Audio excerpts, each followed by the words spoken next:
I'm like going live right now. Yeah, okay, so we are officially live. It is 4:30 p.m. Actually, we're about 30 seconds early, but we are live. And make sure you ask your questions in the chat. And Dan McDermott just called in. I guess he's calling into the show. And he's got a big interest in Rolex and high-end watches. So what's up? What's up, Dan? Hey, Craig, I'm excited to be the first caller on your show. And I'm trying to find what I want to do. I have Rolexes in multiple colors, and I'm buying a keyboard and a mouse, and I'm trying to figure out which will work. You're trying to sell those steel stunner Rolexes at the top of the market is what you're trying to do. You're a smart guy, and you want to get out while they're getting. Well, I'm worried that after your broadcast, that the word will get out, and so I'm trying to do it right now as we speak. Multitasking. So I got the white mouse and the black and the white keyboard, right? Traditional color. They had a black one. I got a really good deal on the white one. Was that a mistake, or do you think the white mouse? I've got the white mouse. But anyway, we're live, so I got to get in the chat here. We got some live viewers, and so you're going to liquidate. You're liquidating all steel Rolexes. That's your recommendation. Liquidate. I think the bubble is on the cusp of bursting. I think this is like the .com thing when everybody was like, "Oh, we're just going to throw all this money and pay crazy prices." And I think it's going to be the next. What's the company that bought Sprint? And it's having a big time in Japan and China right now. They're the parent company of Sprint, and they spent all this money for that office. Remember the office company where you could rent office space, and WeWork or something. Oh yeah. It turns out it was a house of cards. It was just So Rolexes are great watches, but they have a certain value, and if scarcity increases that value to above what they're really worth, just because of scarcity.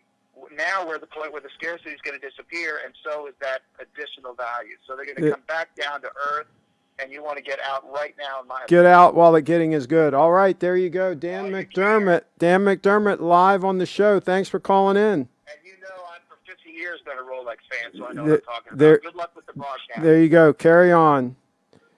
All right, 50 years of Rolex experience there. That was Dan McDermott live. And yes, before you comment, yes, my hair is a mess. I got to get a haircut. I've been putting it off. That, I don't have much hair left. But anyway, it's all on this side, all going every which way. So it's a mess. So I normally walk into town to get a haircut. But it's been cold and rainy and all that, so it's been difficult to do that. Let's see here. Craig, are we still live? Somebody said at 4:21. No, we didn't go live until almost 4:30. That was a scheduled time, as Carlos pointed out. And we are live, folks. I'm in the house. Oh, how does the audio sound? I didn't really do a spot check because Dan called in. Do I sound like Mickey Mouse or do I sound okay?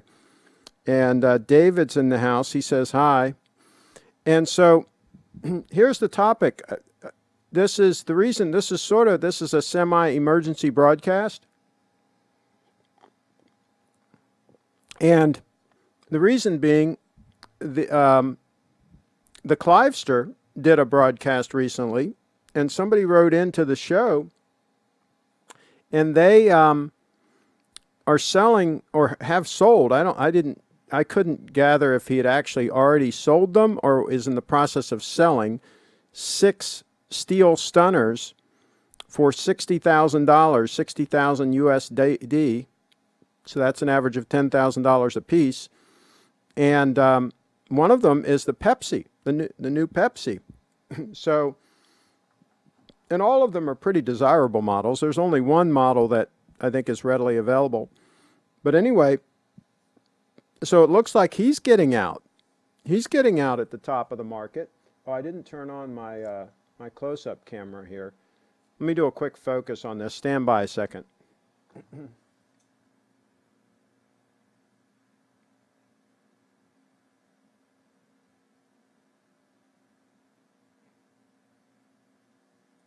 There we go. I wanted to focus my close-up camera so I can give you a close-up. Whoops. There we go. Of the steel stunner. The steel stunner on wrist. Look how amazing that looks. Look how much nicer those lugs look than a super case. People say the super case looks okay. They are not good judges of style and class and just design, overall design, right? There you go. So don't listen to those people. All right, so here we go. Let's get into this. Sound is good. Read you 5x5. I think the problem with calling a top or a bursting of a bubble is the fact that the number of transactions that occur at particular price point is concealed. Okay, I shouldn't say concealed, but rather unknown. Okay, so here's the deal. Here's the deal with these bubbles. This is the way this all works. And we've talked about this before. Let me get a quick drink here. The way it works is you get a lot of speculators that pile in as the prices go up. And the higher the prices get, the more speculators start piling in, thinking that it's going to go up forever, that there's no end in sight. And they all start piling in. And then at some point, something starts to tell them that there is no more upside. They start getting signals or whatever. Now, some get signals earlier than others. So some get out earlier than others, right? But what happens is when the number of people that are getting the signal that, hey, this has hit the top, exceeds those that are coming in, and more people are dumping than are buying, then all of a sudden, more people start getting the signal because they start seeing what's happening and word starts spreading. And then all of a sudden, you have a whole bunch of people panicking and wanting to get out all at the same time. And since it's not a very liquid market, when you start having a lot of sellers, the price can drop rapidly because there's not that much liquidity. And we see this with the altcoins.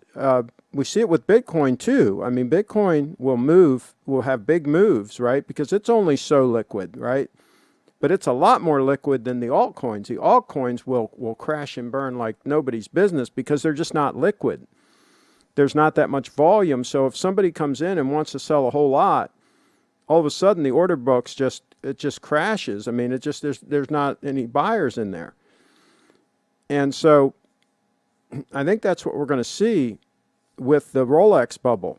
I think we're going to see that sort of thing where people just panic, and there's so many people panicking and wanting to get out that there's just no way they can do that, and the price just plummets. So I think that's what we're going to see happen. I think it's going to be pretty severe. Now, it might take 6 months for it to happen. It might be a year, but here's the thing. On this type of situation, I would rather be a year early than a day late, because it's going to be the type of thing that once it bursts and the prices really fall, there just aren't going to be any buyers in sight. It's going to be very, very difficult to get out of these steel stunners. Now, I'm talking about overlist.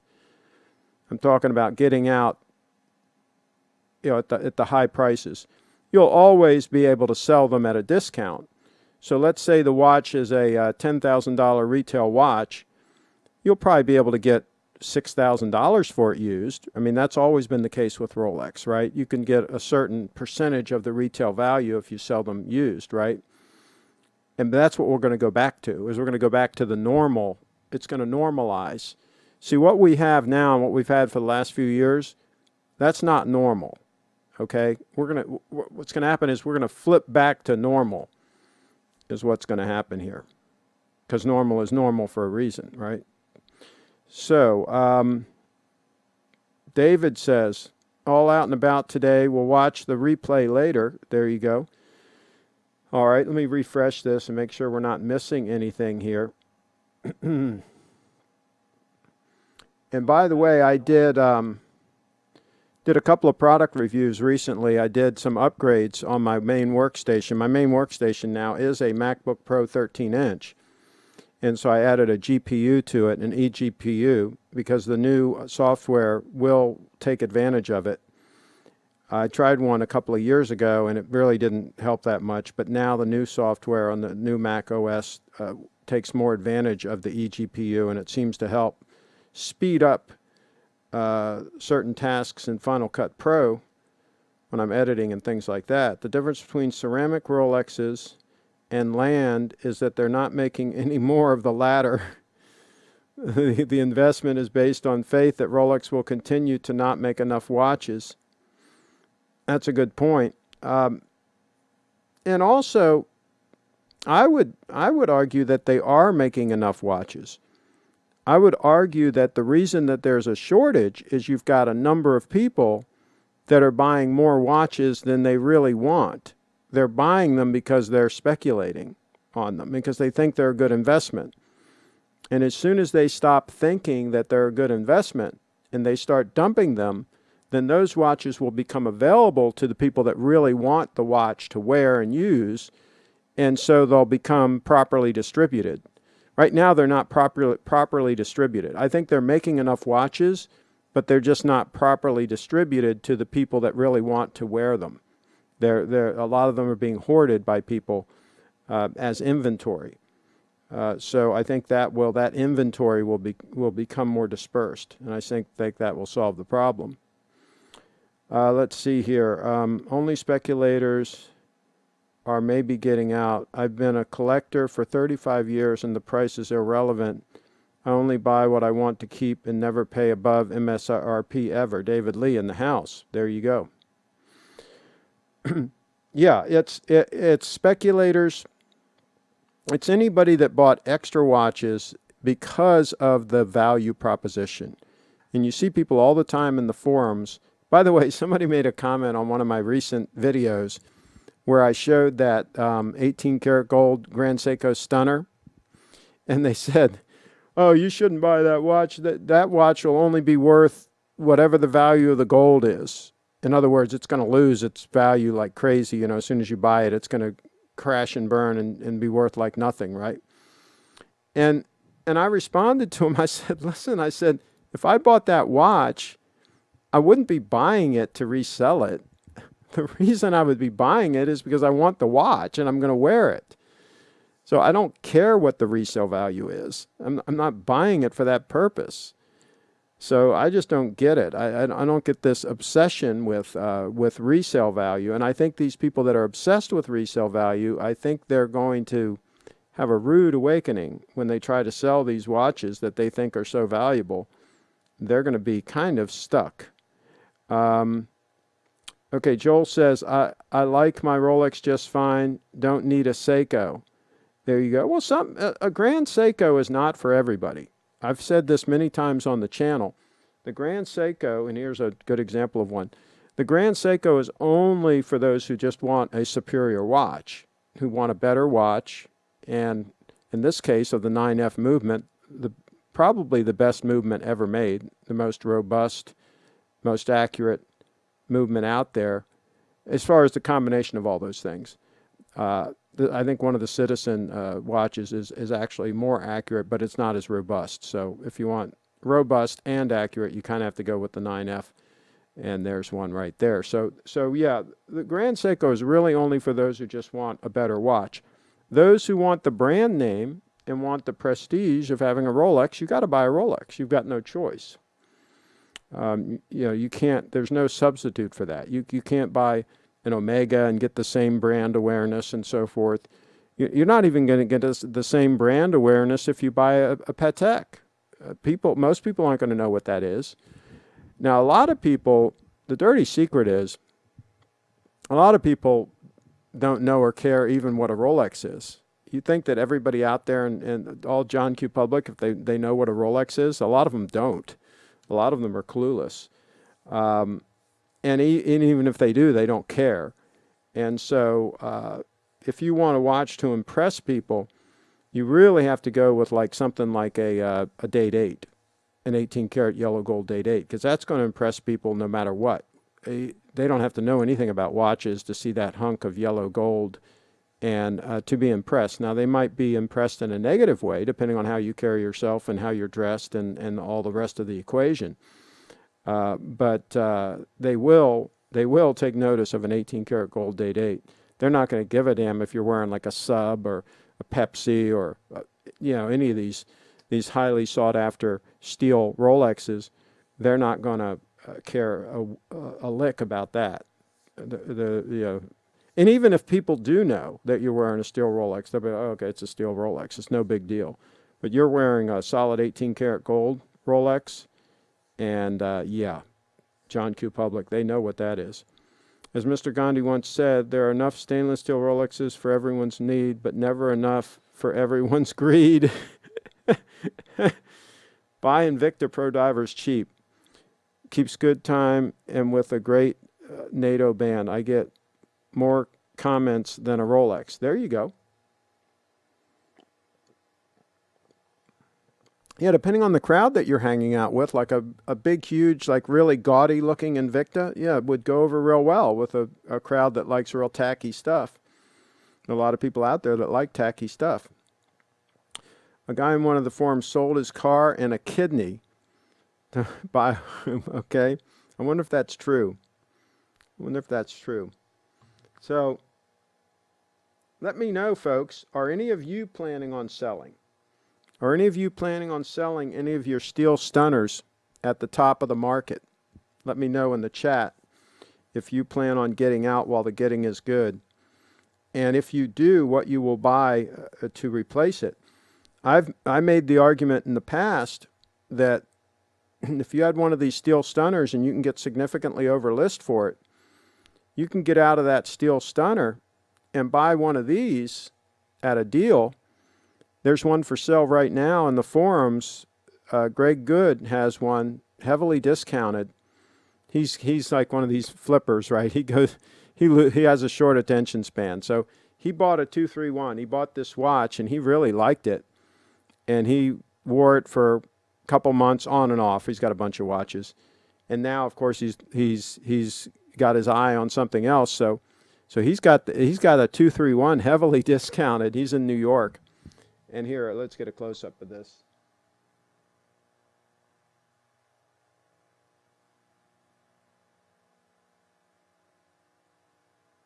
I mean, absolutely stunning watch. I mean, this is for a sport watch, this is the creme de la creme. I mean, this is all that in a bag of chips. I mean, titanium, gorgeous stunner, super comfortable on wrist.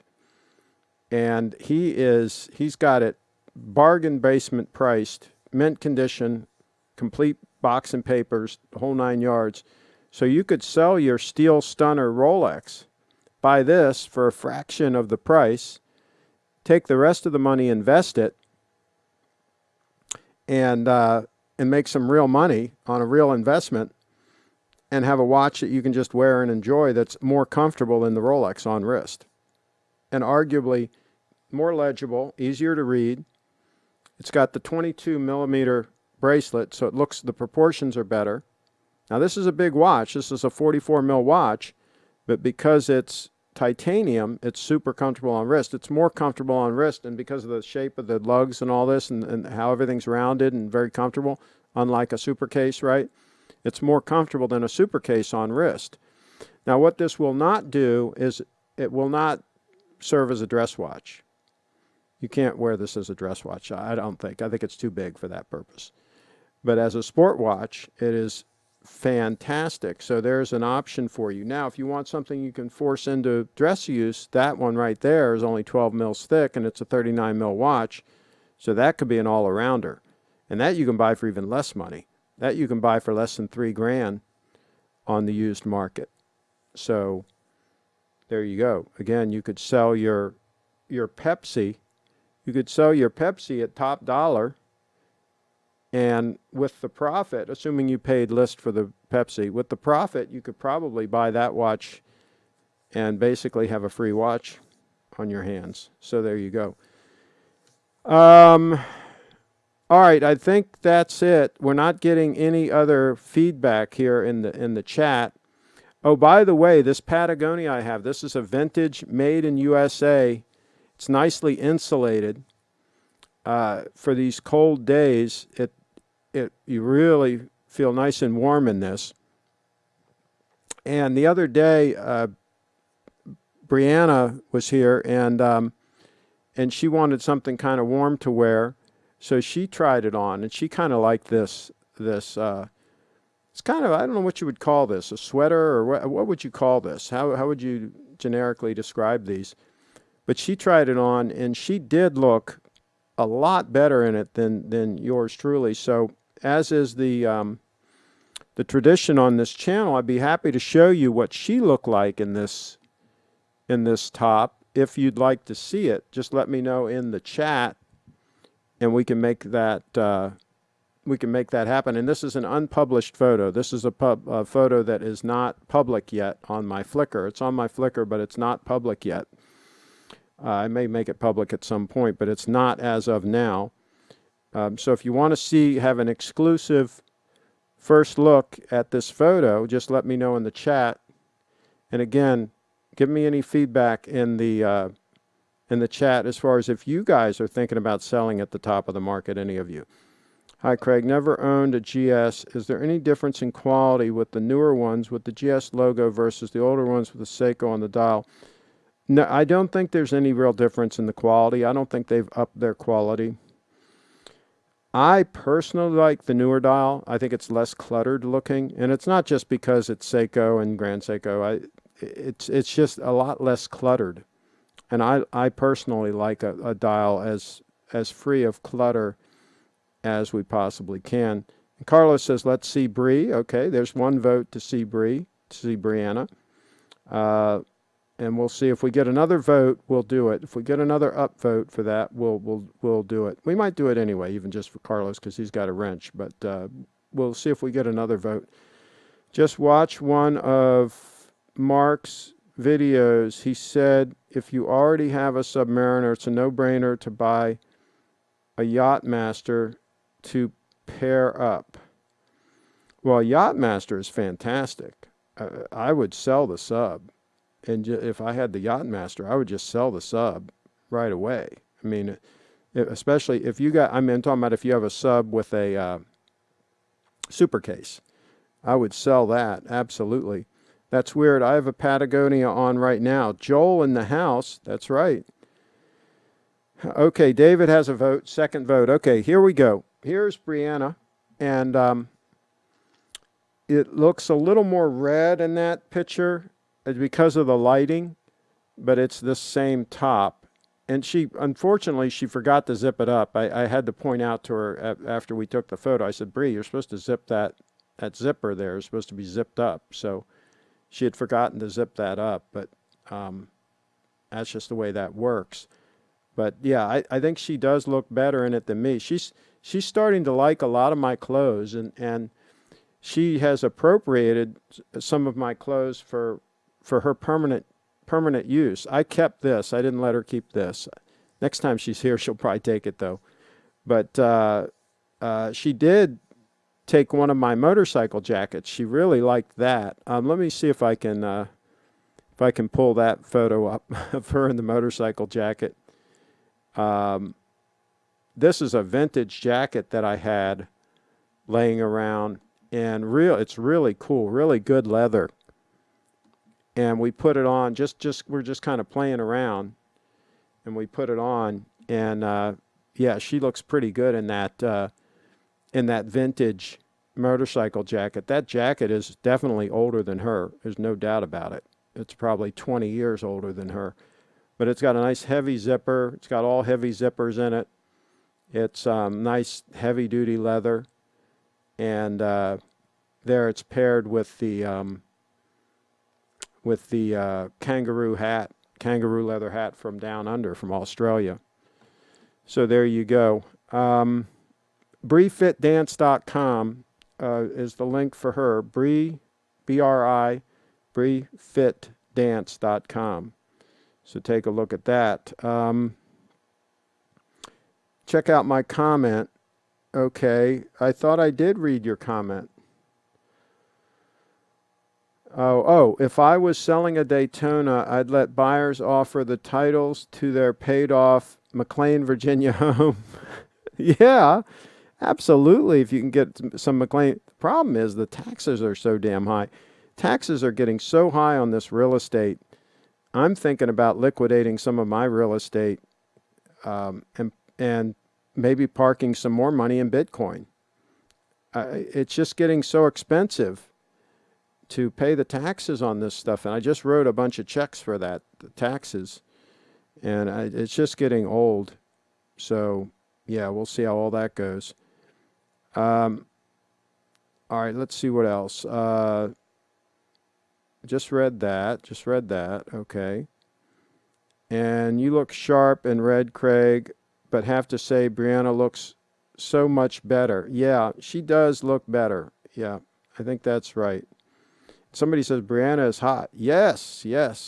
Gold digger. She really isn't like that. She does like nice things, and she is very appreciative if you give her something. I mean, she's very appreciative. But she's kind of down to earth. She is a very nice girl. That's the only kind of people that I work with, and that I want to spend time with. I don't spend time with jerks. Life is too short. So yeah, she's got a great personality. She's a lot of fun, and yeah, she's pretty much all that. And Joel says she's smoking. Yeah, well, she actually doesn't smoke, but yeah, she can heat up the environment for sure. I call those sweaters 3/4 zip ups. There you go. Bitcoin digger. Yeah.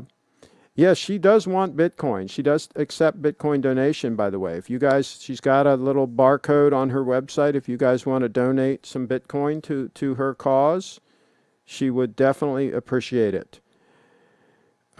She's like a gold date. Goes great with every outfit. Yeah, that is pretty true. I will tell you, I have to be honest with you, as Archie would say, that she's tried on a few things that just didn't really work, that just didn't really pop. But a lot of things she's tried on, and definitely they pop. So yeah, she can make a lot of outfits look really good.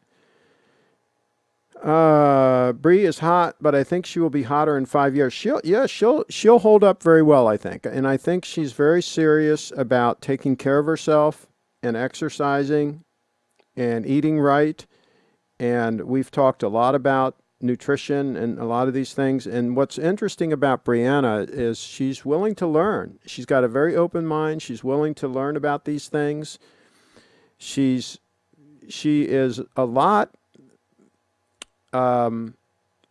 She's beyond her years as far as the head on her shoulders. She's got a pretty good knack for business, and she is, like I say, she's like a sponge. She just wants to learn. She wants to learn about editing videos and photography and working with businesses and all the things that I do. She wants to learn about all of it. So that's very impressive for somebody her age. She just turned 20. She's 20 years old. So I told her, I said, Bree, you're not a teenager anymore. You got to get serious now about saving and investing and doing the right thing and so on.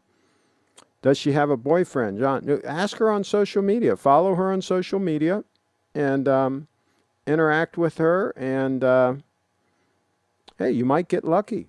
You never know. She is like a GS Gold stunner. There you go.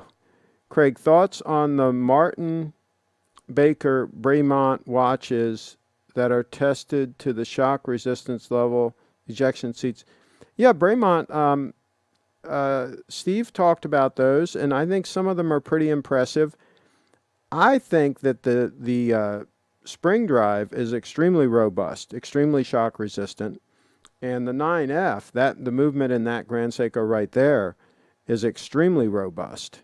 So I would have no issues at all with either the 9F or the spring drive movement. As far as even in the owner's manual, they tell you, like, if you're shooting a gun or things like that, to take the watch off your wrist. They're always conservative about stuff like that, right? But I don't think you'd have any problem at all with shock with this. If you were in a job where you're using a hammer all the time, or whatever you're doing, any kind of normal activity, including firing a weapon or whatever, I would not take the watch off wrist. I would wear this spring drive watch on wrist, and I would wear that watch. And I wore Rolexes in all those kinds of scenarios. And I never had a speck of trouble with any of them. I never had a watch stop because of heavy use. Outfits that don't flatter her, fake news, if I ever heard it, Cheat Town in the house. Well, I mean, some of them, they don't really show her attributes. So that's the problem there. Yeah. Let's see. Rodent One just released a video. Day date, only luxury watch you need. I think he's been watching your channel. Well, it's just, you cannot really top a day date for an all-around heavy use luxury watch. If you think about it, I mean, here's a watch that's, if it's 18 karat yellow gold, here's a watch that can take a beating. It's extremely robust. It's gorgeous. It can be worn in any situation. There's no other watch that you can say that about. You can't say that about any dress Patek. I mean, they're not that rugged. They can't take a beating. And most other sport watches aren't really appropriate for dress use, whereas a day date can definitely be used for dress use. So really, it's the only true all-around heavy use watch, I think. I don't know what else you could force into that scenario. Let's see. Bree needs to make her videos shorter. Some of the dance videos are too long. People don't have attention span in that category for this dance. They're good videos, just too long. Oh, good point. I think she should make some shorter videos. Absolutely. And she just has to get discovered. I mean, this is the way this works. Is she just has to keep working at it, and at some point she'll have a hit video. And she'll take off. That's what happened with Audrey. I mean, it took a while with Audrey before we had that hit video that got 5 million views before it was taken down. The one where she danced to Taylor Swift's song "Shake It Off." I mean, that just went totally viral, and that just really blew up her subscribers and followers and all that. And of course, she's pulled back. 3 or 4 years ago, she pulled off of all media, all social media, because of the trolls. So that's a shame. But yeah, you have to get discovered. That's what happens. You need a hit. Let's vote. Who wins? Original GS Snowflake or Blue Snowflake? Titanium case and bracelet, white dial versus the steel case, leather strap, and blue. I think you have to go titanium. I personally think you have to go titanium. I mean, this is just fantastic. The titanium, super comfortable on wrist. So yeah, I'm pretty sure James Bond didn't take off his Submariner when he fought bad guys. Yeah, there you go. Craig, I think you are the father of GS. People have followed your lead, but nobody has given you credit. It's funny to watch now how they've all changed their views. That's often the case where you don't get credit for a lot of things you do. I mean, that's normal in life. So I've gotten a lot of positive feedback from people who have bought Grand Seikos and who really enjoy them and are wearing them every day. And So that's good enough for me. That kind of feedback is good enough for me. And Grand Seiko, to their credit, they did invite me to that New York event, and gave us first class train tickets up and all that, and treated us nice when Steve and I went up there. So there was some acknowledgement there. So yeah, but definitely a lot of people have kind of come around to the Grand Seiko thing, and the watches are spectacular. Once you're exposed to them, you have to be kind of blind to not see the quality. Okay. Now they have shortcomings, and we've talked about them on this channel. They have things they can improve. All the brands have things they can improve. Let's see. I paid $325 for my GMT in 1978. I know it's worth a lot more today, but I'm waiting to give it to my grandson someday. Of course, by then, no one's going to care about wristwatches. Well, I think some people are going to care about them, are going to always care about them. He may not. I think as something to give to your grandson someday, I think you'd be better off taking that money and putting it in something like Bitcoin. And this is not financial advice, but that's what I would do personally. I'd buy him some Bitcoin and let it sit. I think he would much, much more appreciate that when the time comes than a watch. Because for one thing, the watch is expensive to maintain also, and it's going to only get more expensive to maintain as time marches forward, right? Because fewer and fewer people will be able to fix them and have parts for them and all that, and it'll become a real exotic thing just to have it fixed. Just like some of these vintage Ferraris now. My gosh, you take one of those vintage 12-cylinder Ferraris in for anything, and you better be ready to, sell them your right arm. It's no joke. Day-Date is far more usable every day than a Nautilus or Royal Oak. Oh my gosh, yes. Oh my gosh, yes. It's not even a close call. And it's a much better looking watch. There's that. Much heavier duty, much, much better made, especially the new ones with the ceramic sleeve and the bracelets. That's a heavy use watch. Bree can belly dance for an hour. I'll watch all 60 minutes of it. Her in the house. There you go. She is pretty amazing. Yeah. Unfortunately, you don't have the same equipment. In other words, I can't do the belly dancing. She tried to show me how to do it, but I couldn't quite get it. What do you think of the new Omega James Bond? It's Craig. I think it's pretty cool. I think it's pretty cool. I don't know how thick it is. I haven't been able to find any stats on how thick it is. I'd like to know that. And I think, is it true that it's grade 5 titanium? Because some people were saying that it's grade 2 titanium. And I hope it's grade 5 titanium. So assuming it's grade 5 titanium, and assuming it's not too thick, I think it's cool. I really do. I think it's cool. I don't think I would pay all the money for it, the premium that they're going to get in the beginning, but I think it might be a watch to keep an eye on. And the fact that I think it has an aluminum bezel, right? That's fine with me. I think that's what dive watches should have, because I worry about a sapphire or a either sapphire or the hell's the correct term? I'm at a brain fart. But anyway, the ceramic. Those can shatter, especially if you're in the water and you hit it against some coral rock or something or whatever.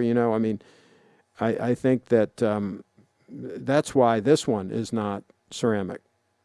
I mean, it's made the correct way. Let's take a close-up look here.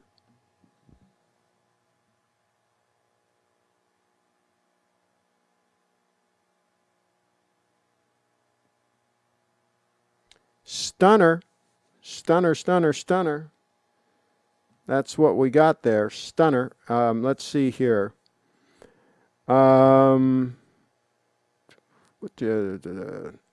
Went to GS Roadshow this week. They showed a master watchmaker making a spring drive. Yeah, it's pretty amazing. Speaking of motorcycle jackets, unless you own one by Langlets, you don't know motorcycle jacket. See, here's the thing. Back in the day, like, we'll take another look at this one. I mean, this is a real motorcycle jacket. This isn't a jacket that was made for like fashion and so on. This was specifically made to ride a freaking motorcycle, right? It's got the heavy duty zipper. It's got the collar that's correct for a motorcycle jacket. It's got the sleeves with the zipper on them so that they zip closed and they're tight to your wrist. And it's got, you can't see, but it's got a couple of zippers in the back to that you can open to have it looser or tighter, you know. So that's the real deal. And that was made in the United States of America many years ago. And that's the real deal. That's not a fashion item. That's a real freaking motorcycle jacket. And yeah, if you ever find one of those at a yard sale or at a thrift store or anything in good shape, grab it, because they're very hard to find anymore. The real good ones. So there you go. I was pleased that she liked that, and I was happy to give it to her. And she really loves that jacket. So it's good that she's going to enjoy that jacket, because they're not easy to find. Let's see. Federico just sold his Pepsi for a GS. Yeah, I saw that video. Moved to Delaware. There you go. $325 in 1978 for me was 6 weeks' pay. It was a lot of money. Yeah, well, yeah. I bought my first Datejust. I paid I think it was $560 in 1979. Was my Datejust. Now that was brand new from an AD. I'm assuming you bought yours used for $325, because I think it would have been a little more than that new, but maybe you got a good price. But yeah, that was a lot of money back then. And if you'd have taken that money and invested it, you know, in like the S&P 500 or something like that, you'd have a lot of money today, right? You'd have a lot of money, a lot more than the value of the watch. So that illustrates that they're not good investments. Let's see. I have the New Bond Seamaster, but the idea of a vintage take on a watch from the 90s makes me feel old. There you go. When did you stop riding motorcycles? I sold my last motorcycle. By the way, this jacket was not my jacket. It was a girlfriend's jacket many years ago. It's not big enough to fit me.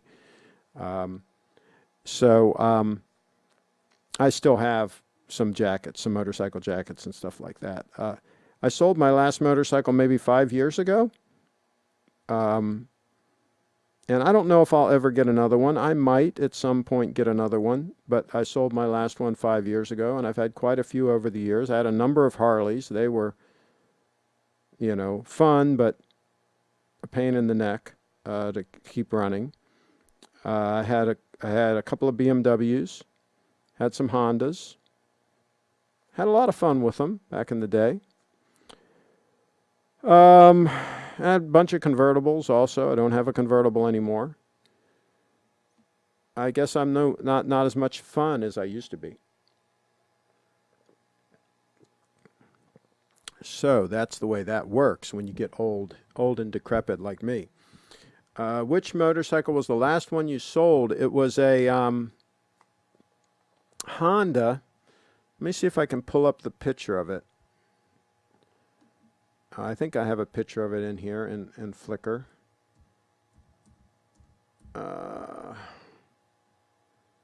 It's a 1995.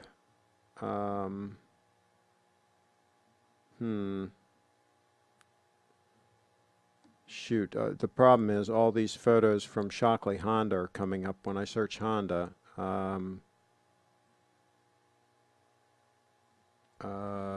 This might be hard to find. It was a, I want to say it was it 1100 cc's or 1200 cc's? It was the Honda that was it was basically a Harley knockoff. And actually, Honda actually got sued.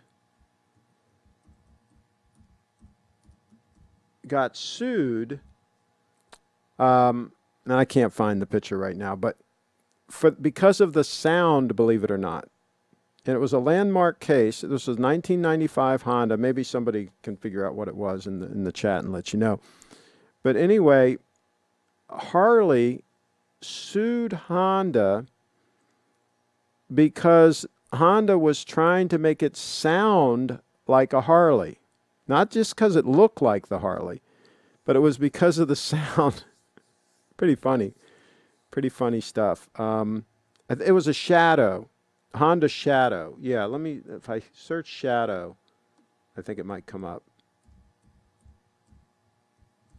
Let's see if it comes up under that. Yeah, here we go. I finally found it. Here's a picture, and here's a picture of me on it. So, comfortable bike. Very comfortable bike. And that's not the custom seat. I ended up having a custom seat made for it. And we did a lot of touring. So, we had the saddlebags on it and all that, and the windshield on it. And it was a, nice, comfortable bike, even for 2-up touring. And, of course, it had the shaft drive. And it was, the reason I sold it is when they started coming out with all the screwed up gasoline with the corn in it and all that stuff, it didn't want to run well on that stuff, and because it has carburetors, right? It's not fuel injected. And so I started having problems with the carburetors, and I'd have them rebuilt, and then it would run for 6 months, and then it would start giving trouble again. And here's another picture of it.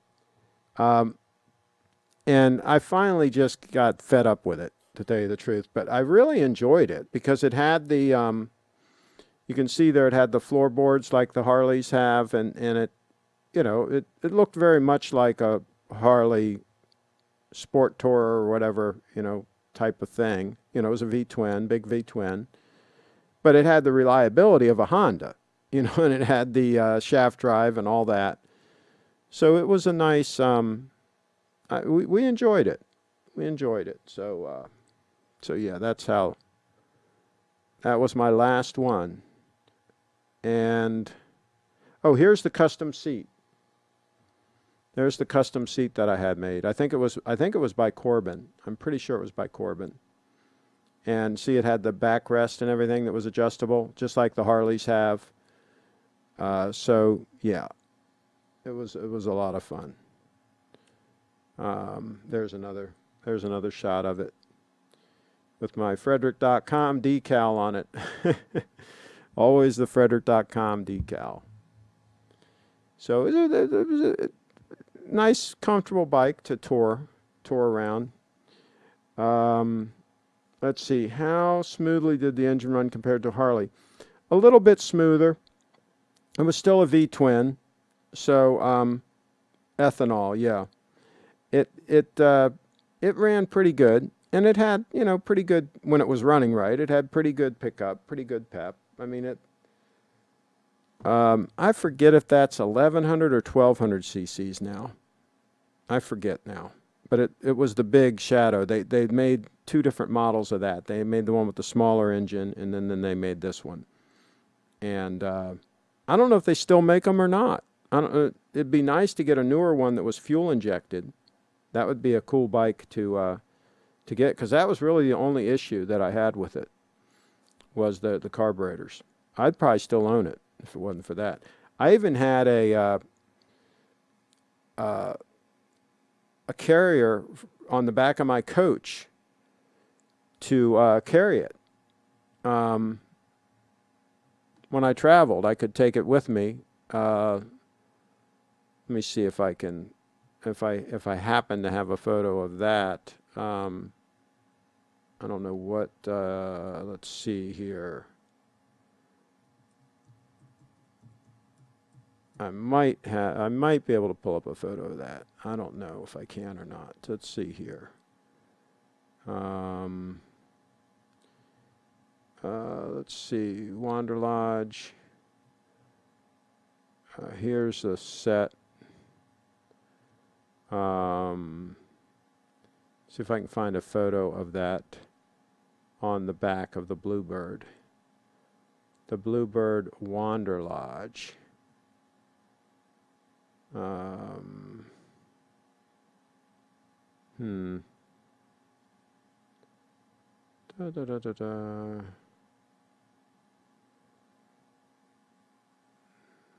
I don't know if I can find it easily or not. There's a lot of photos here. A lot of photos. Oh, here's the guy putting it on. Don't have a photo of the thing on it though. There's a blue ox. Here's a picture of it on the back of the bus when he was putting. It was just when he had put it on. I could put the motorcycle up on there. There was a ramp, and then you put it up, and then strapped it down. So it was about a 700-pound motorcycle, and that thing can carry 1,000 pounds. So it was, it was under the and that Bluebird could handle 1,000-pound tongue weight. Now here's one of the Harleys. Here's one of the Harleys. Had 3 different Harleys over the years. So trying to see, I wanted to find a picture of it on the back so you could see what it looked like on the back, but it doesn't seem to be handy here. So I'll just look one more page here and then I'll give up. Oh, this is kind of interesting. This is the bird's nest down at the Bluebird factory, and they had a beautiful campground there that you could go and stop and stay for free if you owned a Bluebird Wander Lodge. And this is in Fort Valley, Georgia. This is where they made them, in Fort Valley, Georgia. Unfortunately, they closed down, I don't know, 10 years ago or whenever it was. I used to stop there in both the spring and the fall. On my way down to Florida in the fall and on my way back in the spring, I would stop there. And they had a place where they served you lunch, and you could take factory tours, and it was really cool. It was called the Bird's Nest. That was enjoyable. And you met other people, that had Bluebirds. These are all some pictures from there. These are all Bluebird Wander Lodges. That one right there, that's like the last model they made. That's the 450 series. That was it. That was the end of the line. That was when they went out of business after that. And Bluebird Coach Works. Oh, there it is with the Harley on it.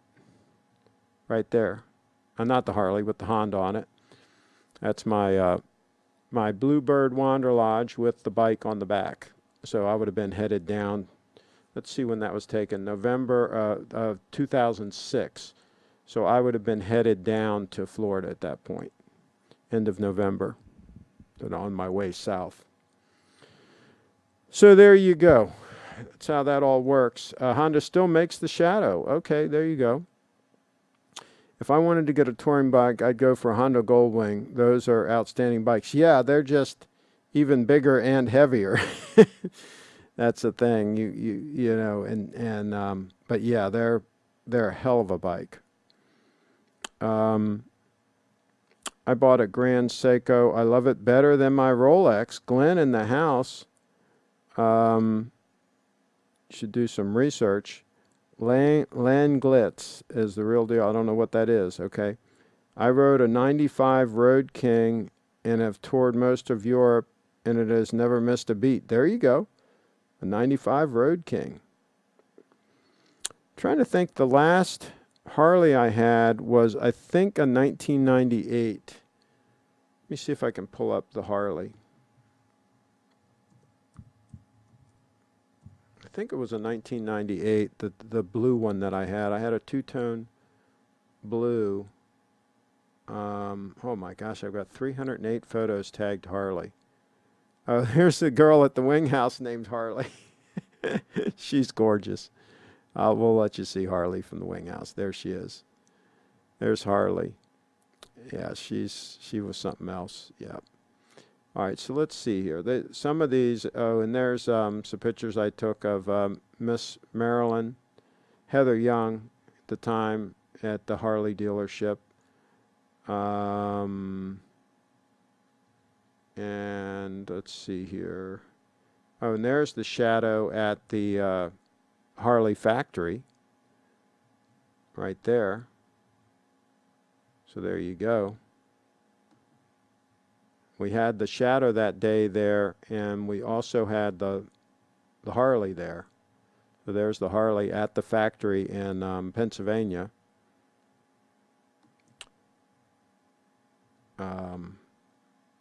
Let's see here. Trying to find the blue Harley. I think I have a picture of it in here. The silver, dark silver, and oh, here it is. Here it is with the Frederick decal on it. I don't have that many pictures of that bike, unfortunately, but that was a gorgeous one. Had the glow lights, and that was an Ultra, the Ultra Classic. Yeah, that was a 1998. That was the last one that I bought new, because the market, I was speculating in those. I bought several of them and resold them, and because the market was hot. But then the market cooled down, just like everything, right? The bubble comes to an end.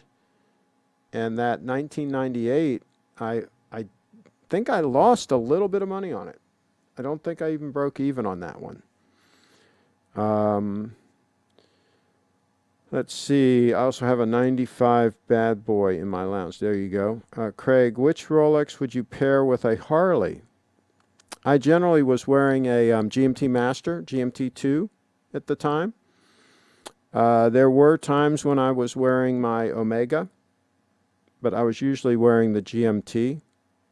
Now, there were a few times when I rode the Ultra Classic when I was dressed a little nicer, and I would wear the Date 8. But generally, when I'm out sporting around and all that, generally speaking, it was the GMT Master. Yeah. So, yeah, that would be the way to go there. Okay, so that's it there. Okay, so we're going to wrap this up. I'm going to eat something. We've had a good discussion, and I think some people are thinking about getting out at the top. I'm just trying to help you folks out. And remember, you're better off being a year early than a day late. Because once you're late, once the bubbles pop, it's done. You can't get out. It crashes that fast. So yeah, it's better to get out early than get out late. Don't ever recall Honda getting sued for sound infringement. I was trying to patent their exhaust sound but didn't get it. Yes, there was a case on it, and Honda prevailed. If you do some research on it, you'll find, and it was over the 1995 Honda Shadow. Was the subject of the case, and Harley did lose. Explorer 1 would be great to wear when riding a Harley. Easy to read the dial. Yeah, an Explorer 1 would work, but like I say, the GMT2 works fine too. But yeah, an Explorer 1 would absolutely work. Explorer 1 is just a great all-around watch, period. I mean, fantastic. And I love the fact that there's no date. I mean, that's just super, because I'm too old to read the date anyway. Even with the Cyclops, I have trouble reading the date, so I just as soon not have it. I can read it on this when I have my reading glasses on. I can see it says the 14th, right? But if I didn't have my reading glasses on, there's no way I could read it. But I can read the time easily without my reading glasses. So yeah. All right, everybody. Hey, thanks for watching. I think we solved all the world's problems today, and we didn't have that much trollery in the chat. The Wrench Gang kept everything under control. The Wrench Gang, they're fantastic. And what we'll do is we'll wrap it up with a picture of Heather Young, the beautiful Heather Young. She's got a few kids now. She's still a good friend. This was taken years ago. And the beautiful Heather Young. There you go. She was a title holder back in the day. And that's how that all works. And go to my Flickr if you want to see all the pageant girls and all. I used to do a lot of photography for some of the pageants, and just go search keyword pageant on my Flickr, and you'll see all of that. And like I've told people before, if you don't like seeing photos of extremely attractive females, don't venture over to my Flickr. Don't venture over to my Flickr because you will see a lot of them. And don't follow me on Instagram. Don't follow me on Instagram because I post a photo every day, generally speaking, every day of an extremely attractive female. Sometimes I'll post a photo of a watch or something like that on there, but usually every day it's an extremely attractive female that I have photographed and that I generally know. Most of them, I know them well. So that's how that all works. Thanks for watching, and we're going to terminate this puppy, and we're coming right up on 5:30. So that's good timing. And this is all about timing, right? Broadcast and wait, how come I can't? Oh, I got to stop this. Here we go. Complete event. I don't know what I'm doing. Hey, click that bell, subscribe, all that good stuff.